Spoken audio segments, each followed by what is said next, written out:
بسم الله الرحمن الرحيم. halkan waxaan kala hadlayaa nabadgelyada gobolka waxaana kala hadlayaa saddex meelood. saddexda meel waxa weeye in la yiraahdo aare oo maalmo dhaweyto halka kan marayay kana wadi gobolka nabadgelyo xumo. anigu aare waa niman anigu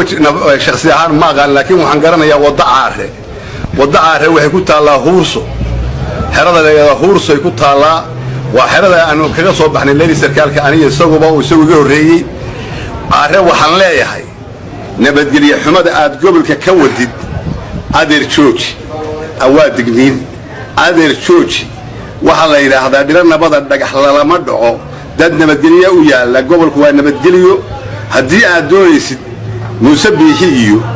ciidamada Soomaaliland meeshay joogaan iyo hadaa doonaysid adeerna dhaafo deead hadii kale qardha ka soo duulaysid oo arrada tan aad dhex maraysid arra warsan gali adeer kaama yeelayna jooji waa digniinta koowaad aan ku siinayaa taas waa qodobka labaad oo aan ka hadlayaa waxa weeye qolada Puntland oo aare rasaasta iyo shidaalka iyo hubka siinaysa oo soo diraysa macnahooda ismaan fahminay ma furin labaad bay sanaa ka rabaan mowqafka Puntland mowqafkeeda ha cadayso tan qodobka saddexaad aan ka hadlayaa waxa weeye wiilasha inamada meelaha ka warsan gali oo aare beenta u sheegay oo ku yiri federaal baa mushahar soo diray mushahar baan idin siinaya iyo lacag baan idin siinaya